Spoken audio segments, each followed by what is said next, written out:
Dear students, അടുത്തതായിട്ട് നമ്മൾ പറയുന്നത് നമ്മുടെ ഈ ചാപ്റ്ററിൻ്റെ ലാസ്റ്റ് ഭാഗങ്ങളാണ്. ആൻഡ്രജൻ ടെസ്റ്റിംഗ് ഇൻ ഹിർസുറ്റിസം ആണ് പറയുന്നത്. അതായത് നമുക്ക് ഹിർസുറ്റിസം എന്നുള്ള കണ്ടീഷൻ വന്നു കഴിഞ്ഞാൽ, അതായത് നമുക്ക് ഹെയർ ഗ്രോത്ത് ഉണ്ടാവുന്ന ഒരു കണ്ടീഷനാണ്.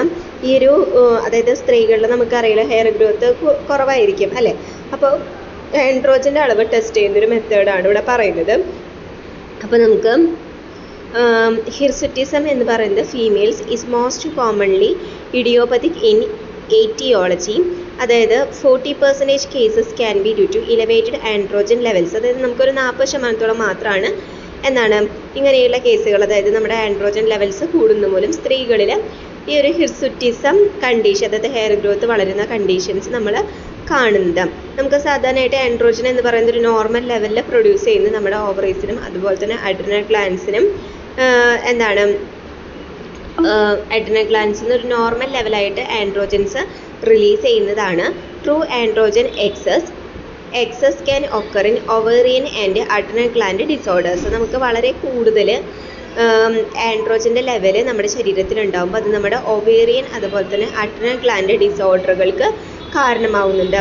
അതുപോലെ തന്നെ ഈ ഹൈ ആയിട്ടുള്ള ആൻഡ്രോജൻ ലെവൽസ് PCOS, അതായത് പോളിസിസ്റ്റിക് ഓവറീസിനും അതുപോലെ ഓവറീസിന് 35% കേസുകളിൽ ഇങ്ങനെ കാണപ്പെടുന്നുണ്ട്. അതുപോലെ തന്നെ 5% നമുക്ക് അതർ മെറ്റാബോളിക് കണ്ടീഷൻസ് രേഖപ്പെടുത്തിയിട്ടുണ്ട്.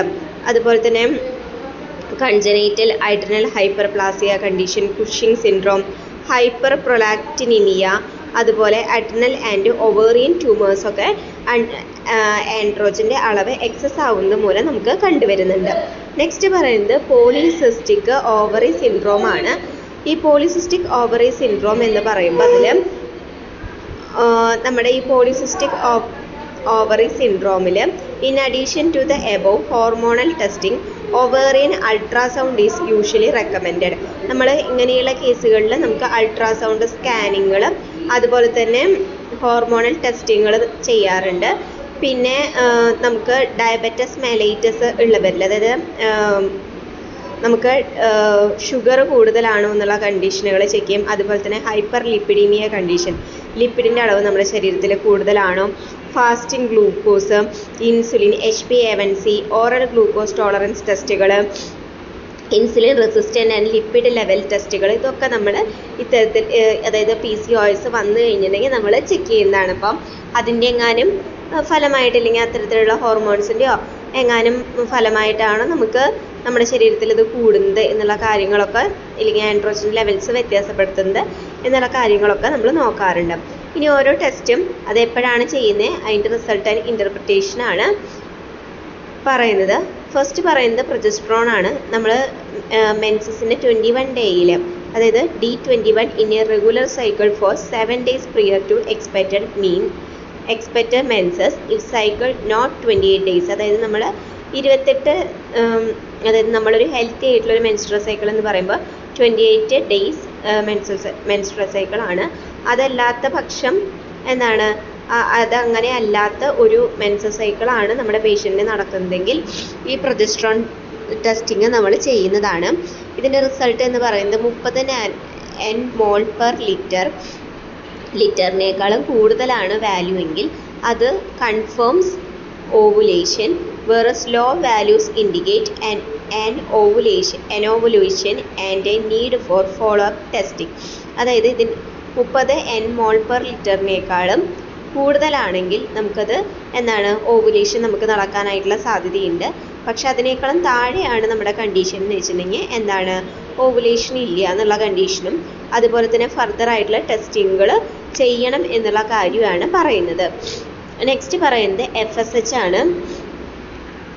FSH എന്ന് പറയുമ്പോൾ ഫോളിക്യൂൾ സ്റ്റിമുലേറ്റിംഗ് ഹോർമോൺ ആണ്.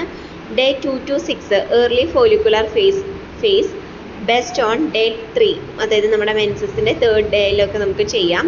റേസ്ഡ് സിറം FSH, നമ്മുടെ സിറത്തിൽ FSHൻ്റെ ലെവലുകൾ 10നേക്കാളും കൂടുതലാകും. അതുപോലെ തന്നെ reflective of reduced ovarian severe able it A relatively late feature. അതുപോലെ തന്നെ നമുക്ക് ഇതിൻ്റെ വാല്യൂസൊക്കെ കുറഞ്ഞു കഴിഞ്ഞിട്ടുണ്ടെങ്കിൽ ഇതേപോലെ തന്നെ നമുക്ക് എന്തെങ്കിലും തരത്തിലുള്ള ഓവറീസിനെ സംബന്ധിക്കുന്ന എന്തെങ്കിലും തരത്തിലുള്ള പ്രശ്നങ്ങൾ ഉണ്ടെന്നുള്ള കാര്യങ്ങൾ മനസ്സിലാക്കാം. നെക്സ്റ്റ് പറയുന്നത് LH ആണ്, ഏർലി ഫോളിക്കുലർ ഫേസ് എന്നാണ് നമ്മൾ പറയുക. അത് 2 to 6 ഏർലി ഫോളിക്കുലർ ഫേസ്, അതായത് 2 to 6 ഡേയ്സിനുള്ളിൽ നമുക്കത് ചെയ്യണം. 10നേക്കാളും മുകളിലാണ് ഇതിൻ്റെ വാല്യൂ എങ്കിൽ എന്താണ് നമുക്ക് PCOS സീനാണ്. പ്രൊലാക്റ്റിൻ എന്ന് പറയുന്നത് എനി ടൈം ഓഫ് സൈക്കിൾ, എപ്പോൾ വേണമെങ്കിലും നമുക്ക് ചെയ്യാം. അതായത് 1000 മില്ലിലിറ്റർ യൂണിറ്റ് പെർ ലിറ്ററിനേക്കാളും കൂടുതലാണെങ്കിൽ അത് പിറ്റ്യൂട്ടറി മാക്രോ എഡിനോമ കണ്ടീഷനാണ് കാണിക്കുന്നത്. നെക്സ്റ്റ് AMH എന്ന് പറയുന്നത്, AMH ബ്ലഡ് ടെസ്റ്റിംഗ് എന്ന് പറയുന്നത് നമുക്ക് ഈ ഒരു സൈക്കിളിൻ്റെ മെൻസ്ട്രൽ സൈക്കിളിൻ്റെ ഏത് ടൈമിൽ നമുക്കത് ചെയ്യാം.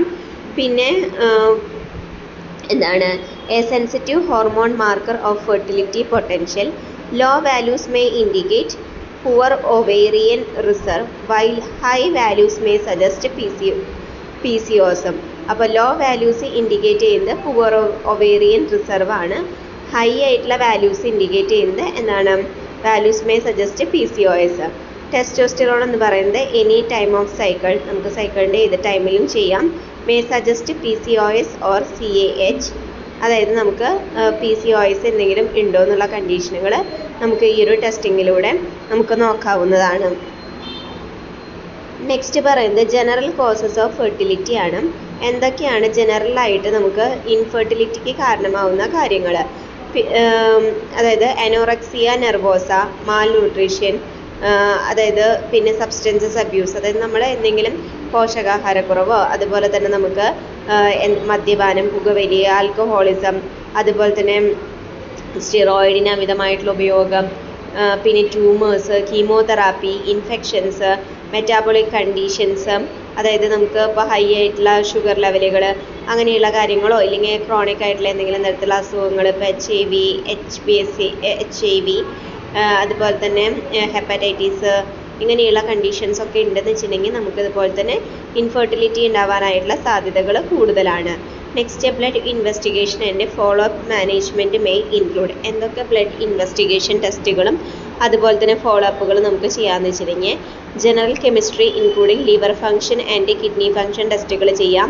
ന്യൂട്രീഷണൽ അസസ്മെൻറ്റിൽ ഇൻക്ലൂഡ് ചെയ്യുന്നത് നമുക്ക് വൈറ്റമിൻസ്, അതുപോലെ തന്നെ അയൺ സ്റ്റഡീസ്, ട്രേസ് എലമെൻറ്റ്സ് ഒക്കെ കണ്ടുപിടിക്കാം. പിന്നെ ട്യൂമർ മാർക്കേഴ്സ് ഉപയോഗിച്ചിട്ട് ആൻജിയോടെൻസിൻ കൺവേർട്ടിംഗ് എൻസൈം, അതിനൊക്കെ നമുക്ക് എത്രത്തോളം ഉണ്ടെന്നുള്ളത് നോക്കാം. മെറ്റാബോളിക് ഓർ എൻഡോക്രൈൻ സ്ക്രീനിങ് വഴി കോർട്ടിസോൾ ആൻഡ് IGF-1, പിന്നെ haemochromatosis, coeliac, auto antibodies and genetic ടെസ്റ്റിങ്ങുകൾ ചെയ്യാം. Drug or alcohol screen, chronic infections and STD screen, imaging workup in hyperprolactinaemia, PCOS, adrenal and ovarian tumours, പിന്നെ referral to endocrinology specialist, severe for further assessment if indicated. അപ്പോൾ നമുക്ക് endocrinology ടെസ്റ്റിങ്ങുകളും കാര്യങ്ങളൊക്കെ നമുക്ക് ചെയ്യാവുന്നതാണ്. ഇത്രയൊക്കെയാണ് നമുക്ക് എന്തിൽ പറയുന്നത്, ഈ ഒരു ചാപ്റ്ററിൽ പറയുന്നത്. ഇതോടുകൂടി നമ്മുടെ ഈ ഒരു ചാപ്റ്റർ അവസാനിച്ചു. Thank you.